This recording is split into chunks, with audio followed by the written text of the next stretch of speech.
everyone, it's Sharon Elston, the Spice Lady. I received a call the other day for a new private chefing couple. These people are seniors and they want to eat healthy and love it. What do you feed seniors that they're gonna love? The fellow indicated to me that he would like to have stew, like a beef stew. So I went shopping and I tried to find some beef stew that was to my standards, and I couldn't find any. And I got a good deal on this sirloin tip roast. When you're having a tougher cut of meat, like a sirloin tip roast, what you need to understand is it's a tough muscle of meat. It's along the back of the cow, and it does get a little bit more exercise. The good thing about tough meats that require slow cooking are that they're full of blood, which means they have a ton of flavor. So when you're having like beef tenderloin, for example, it's a part of the cow that's not used as much in terms of that muscle, and therefore it's really, really tender, but it doesn't have the flavor that these tougher cuts have. So give me a slow cooked roast any day. It's amazing. I've decided to take this sirloin tip, but I am going to put it into this pressure cooker. Slow cooking meats are really delicious. They're very juicy once they come out, and they're very they release a wonderful flavor. This is a pressure cooker. It's a Fager. I'm going to take some freshly ground pepper, that on cherry peppercorns, and then this is Himalayan sea salt. So I'm going to put this on high heat. Now I'm going to put some fine olive oil. So I put in maybe a tablespoon of oil. Alright, so I'm going to take this sirloin tip roast. It's a good idea if you take this roast out and keep it at room temperature, maybe for 20 minutes. As far as food safety go, it's not a big whoop because it's a short period of time. But you don't want to have a really cold roast, because you want to have this roast cooking evenly. When you are stewing meats, you're steaming them, they're not going to get caramelized, and people will look at them and say, this gray meat is kind of gray, it's not very appetizing. So that's why we're browning it. Plus, it releases a whole lot of flavor when you caramelize it. The sugars come to the surface and make the broth that much tastier. When the meat is ready to be moved, it will release. If it's not releasing, it means that the roast was cold, the pot wasn't hot enough, and the muscle of the meat has not constricted enough for it to want to release. So you shouldn't be moving it, because then you're going to be tearing it. It doesn't take very long to get this seared off.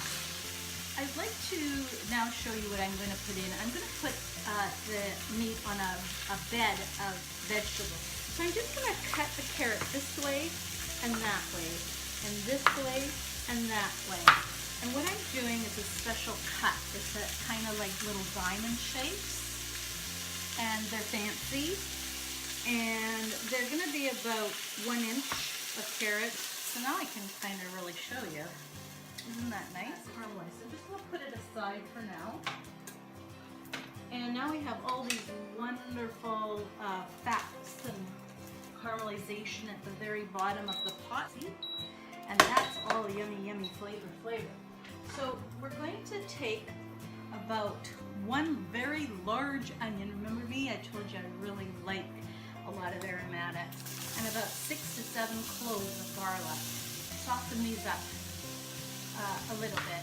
So I'm just going to put these in right now. Oh, this smells so good.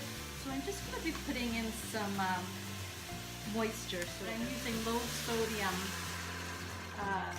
chicken broth. So I put in about, I'm going to say 2 cups of that.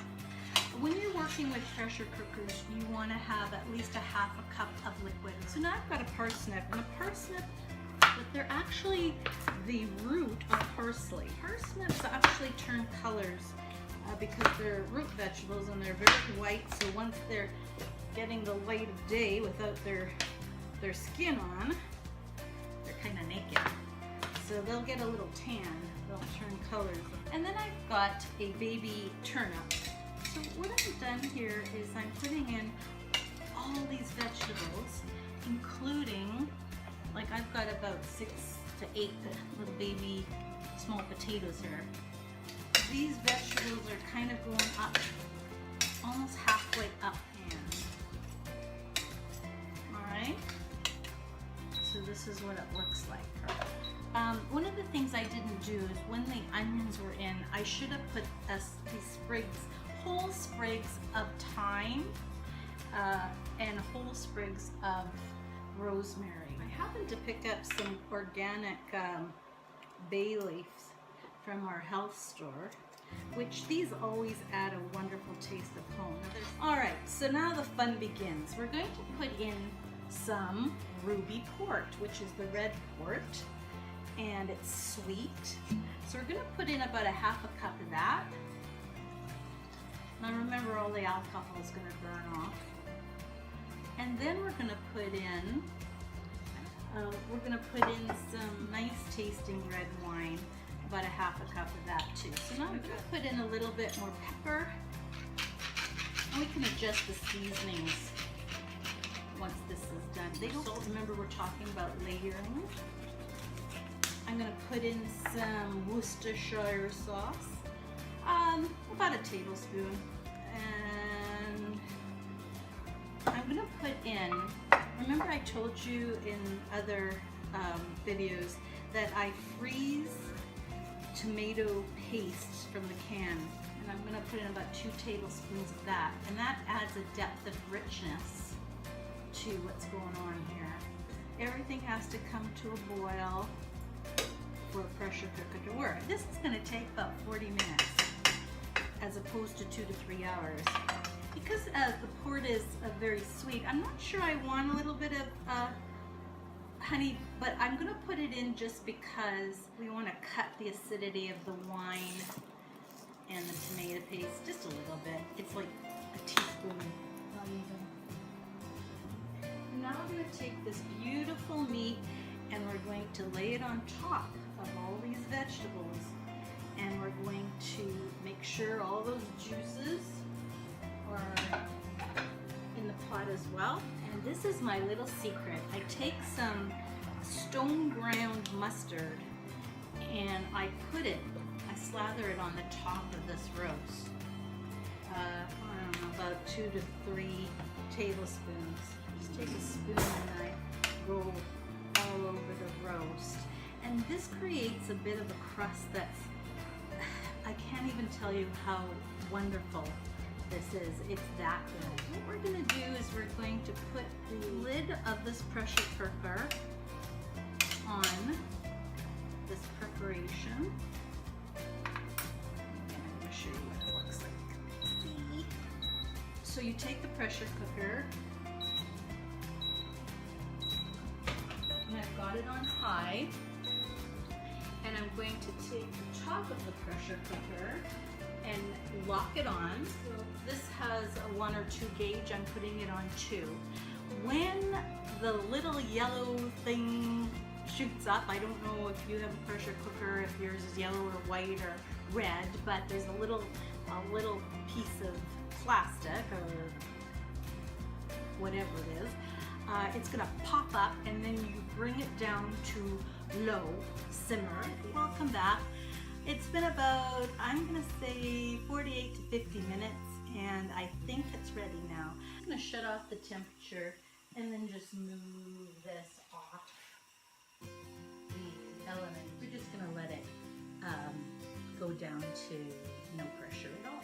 Well, the aroma is amazing in here, and I can't wait to open this thing up and see if it's done its job. And if it's done its job, there'll be a lot of juice in there. That's what I really want. So with this Fager pressure cooker, and I guess with just about any pressure cooker, it won't open up. The new ones aren't like the old-fashioned ones where you can blow up the house. But this one here is really easy. So you just kind of click it and release it. I'll take a fork and see if I can get into this roast. But this roast has shrunk down. it gets to be kind of little. But what I'm going to do is I'm going to take this bowl and I'm going to take out with a slotted spoon. I want to make sure all that juice stays in the pot. We've got potatoes in here, so the starch from the potatoes is going to thicken the broth. So I'm going to put this back up to my trusty 350 to 400. Actually, I'm going to make 400. And we're going to boil this until it's just kind of viscous, just starting to thicken. Because we don't want it to evaporate. And I'm just taking out all the sprigs. So now I'm going to take this meat, and I noticed that the striations were going this way. Really important. You have to cut against the grain, is what it's called, so that you will have tender meat. Alright? This is gorgeous, and it smells really good.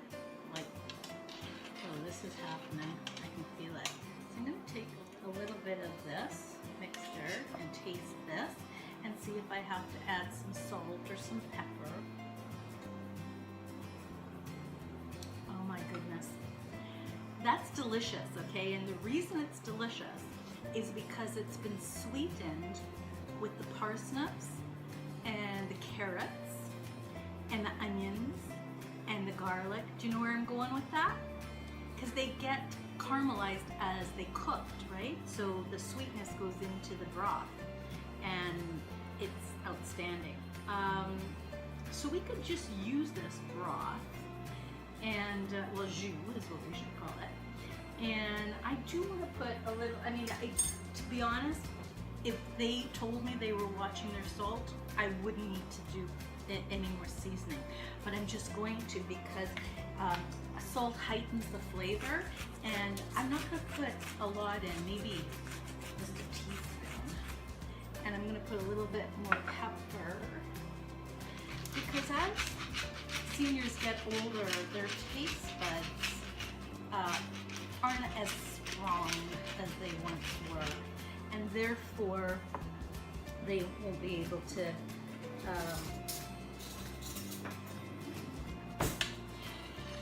really taste this. But you know what? I think it's kind of down to where I want it to be. Be very careful about double dipping.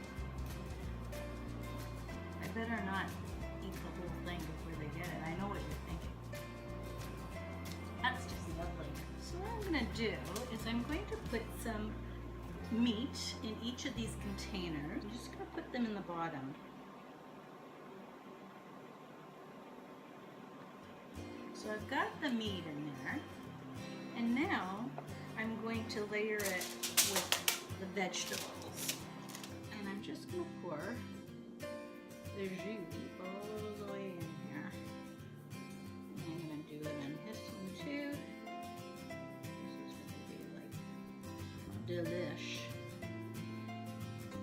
And so that meat's going to get all saturated with this deliciousness. And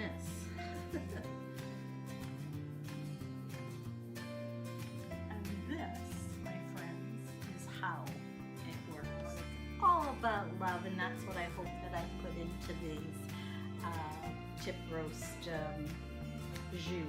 I bid you adieu. I love you, and we'll